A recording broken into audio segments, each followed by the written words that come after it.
Hello, and welcome to Carpe Diem, the world of Max Headroom.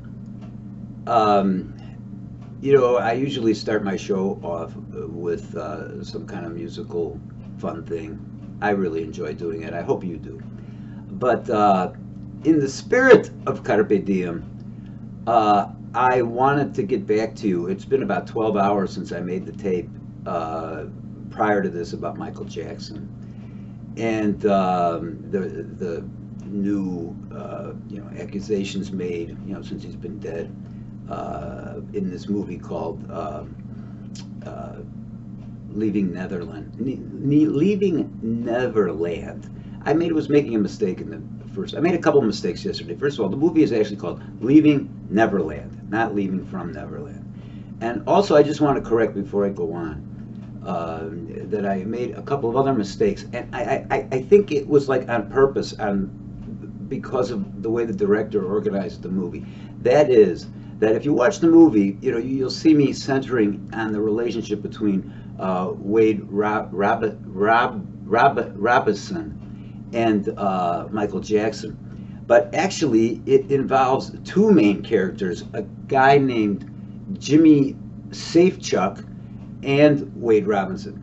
But see, the thing is that, they kind of look alike. Their voices are a little different. Their moods are absolutely identical. And their stories are absolutely identical. And so it's almost as if the director's purpose was to try to take one macro story and funnel it in like two characters, but they're so much the same that they're almost like one. So I think that's why I got confused. But again, to clarify, the two main people you'll see, one guy has a full beard and the other guy has more like a goatee, a little goatee down here. And like I said, that's Wade Robinson, and Jimmy Safechuck is, no, excuse me, Jimmy Safechuck is the kid with the full beard, and Wade Robinson is the one with the little goatee. Also, there's some child actor. I'm not into kid films, but there's also this kid named Macaulay Culkin, who there are photographs of also, who I guess is now a star of some kind, but was also, I guess, it could be inferred, I think. I don't know. One of Michael Jackson's victims as well. So I just wanted to clarify that, so I don't seem like I'm an idiot. But I was racking my brain trying to figure out, wait a minute, this guy doesn't quite look like that guy, but like it's like they switch back and forth and it's like the same story. I think it had to be done, with artistic license, so to speak. But notice there's no theme song today. There's no fun times today. There's nothing about this tape that's fun. And so why try to make it entertaining? About 20 minutes ago, I was crying. And, I worked with sex abuse victims and I worked with sex abuse perpetrators for like a fucking long time, okay? And I think I've heard almost everything. And if I haven't heard it personally, I've seen it in movies, okay? Because I'm a Pisces, the two fish going in different directions. So there's a darker side to me. But anyway, I was actually crying a few minutes ago, and I just wanted to capture the moment. So I didn't want to play some fun thing that I'd have fun at, because I'm not feeling very fun. I'm feeling a mixture of feelings from watching the movie again, Leaving Neverland. Neverland. Boy, I want to be somewhere. Leaving Neverland. Okay. I've sobered up a little bit. Emotionally, so I could, put this tape together. But I wanted to do it because first, I just wanted you to see how I've heard all these stories a million times. Okay, but I don't think I've heard one as worse as these two young men talk about. And I also have worked with a lot of pedophiles, exhibitionists, voyeurs, incest parents, sex abuse, sexual perversions, people that have fetishes that become secretive and get in the way of a marriage. I've heard it all, okay? But I don't think I've been quite so moved by the story of two. I don't want to call them survivors because they really are still suffering. I can't stand it when we call people that have been sex abuse victims sex abuse survivors. You're a survivor when your life hopefully comes back together. You know, but these guys, their life still isn't back. It's better.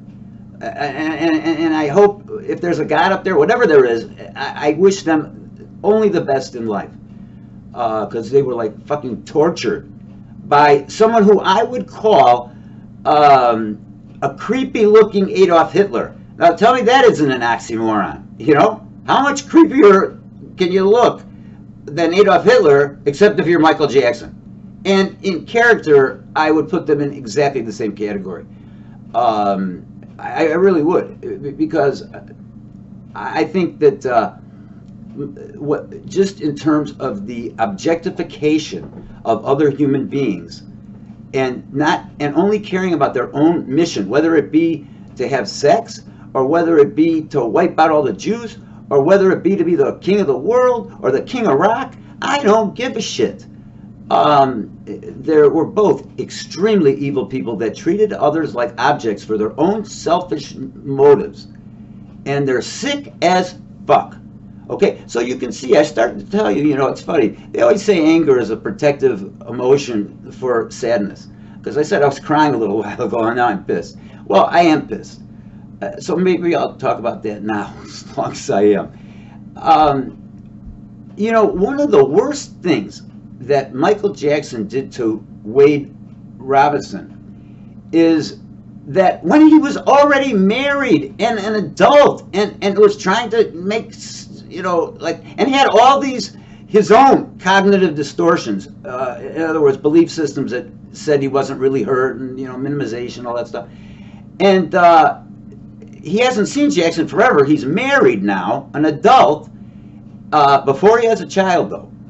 And Michael Jackson starts calling him again and saying, you know, hey, Holmes, let's boogie, you know. And this kid, like any of us who have been rejected by a lover, when the lover calls and says, hey, let's get together, I've been thinking about you, you say no? Very rarely. Very rarely. You know, one time a girl who treated me bad, not bad, yeah, bad, I think, you know, a young kid. And I hadn't seen her in years, and I bumped into her on Michigan Avenue, and, oh, how are you? Let's get together, okay, you know.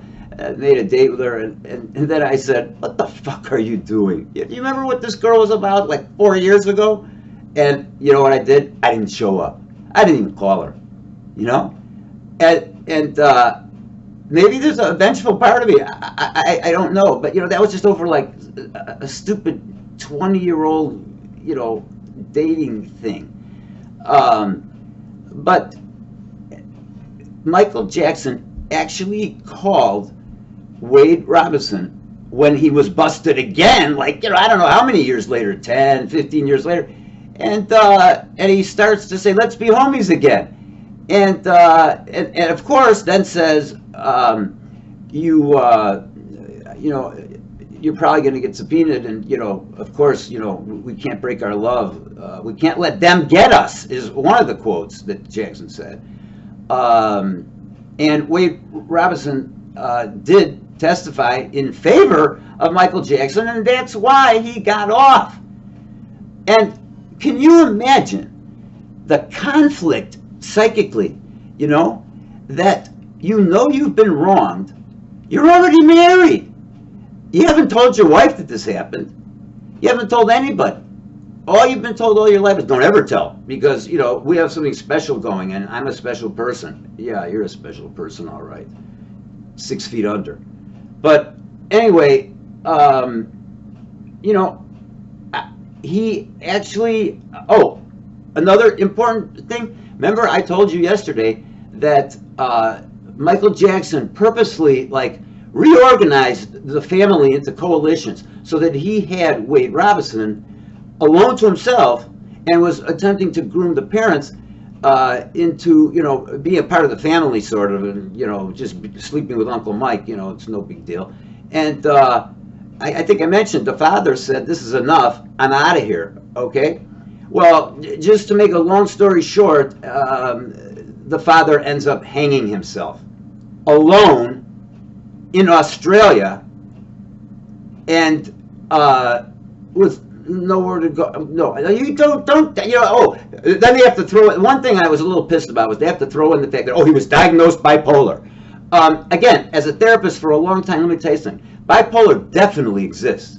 Okay, but the whole medical transformation in psychiatry and stuff, to going into drugs and using that sort of approach. Oh gosh, just forgot where I was going. Sorry. You know, I know where I was going, but you know, fuck my prejudices about the shifts in psychiatric treatment. The fact is that the guy hung himself, okay? And he was one of the first guys to catch on to Michael Jackson, and he ended up being, Michael Jackson alienated him, you know, made excuses for why the father was such a bad, not excuses, made accusations as to why the father was such a bad guy to leave his family in Neverland, or whatever the fuck it's called. He died alone, okay? Bipolar or not, I don't give a shit. He died. He killed himself. And I can't believe that Michael Jackson didn't help tie the knot, okay? I want to throw out just another little piece about Michael Jackson and Wade Robinson. They focus more on Wade, I think, than they do on Jimmy. That's another reason why I think it's a little bit confusing who's who. At least it is for me, but I don't know. I got learning disabilities. I don't know. But anyway, another interesting fact that I think is more important than the politics of the American Psychiatric Association is the fact that at one point, after Michael Jackson had unsuccessfly sodomized, let's not call it unsuccessful, okay? But like, let's say, how could we be polite about this? The tumescence of his penis was too large to fit into a 10-year-old anus, okay? And in the process of the attempt, the child was asking him to stop because it hurt so much. He must have expelled a little bit of blood. Well, Michael Jackson calls him up in a panic. He has his personal driver interrupt him in the middle of something he's doing, and says, oh, by the way, you remember those underwear you were wearing the night we, tied the knot or whatever? And the kid says, yeah. He says, you got to find those underwear. Go right now and find those underwear. And the kid says, well, why? And he says, well, there might be a couple spots of blood. Yeah, like he didn't see it coming out. You know what I mean? There might be a couple spots of blood in there, and we can't have that. You know, we can't let them get us. You know, people just don't understand, special relationships. And he does. He goes, he leaves whatever he's doing. He goes back, he finds the underwear at his mom's house. His mom had not yet washed the laundry. He searched through, found the pair of underwear that he was wearing that day, and sure enough, he saw blood in it too. And he dumped it in the garbage. I'm not criticizing him. He was a prisoner. Like that guy walked around in a jail cell. He could walk down the street, but there was this invisible jail cell that he was in. And, to listen to the excuse, I keep saying that, the cognitive distortions, the thinking errors that he had to develop to survive, to not kill himself like his dad did. He had to start doing what most victims do. And that is blame themselves in some way, or, say they weren't harmed, or, also Michael Jackson had him so sequestered at one point that it just was like a state of normalcy.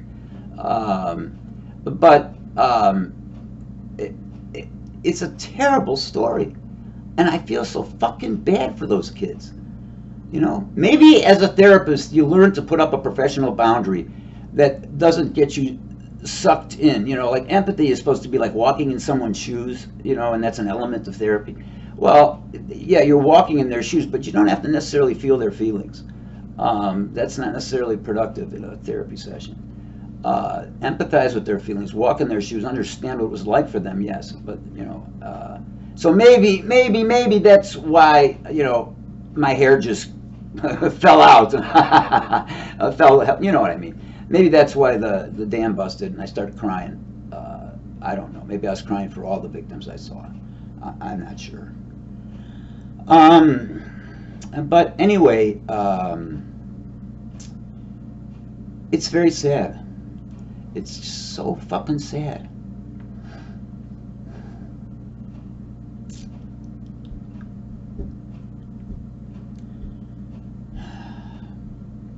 I don't know, I guess that's it.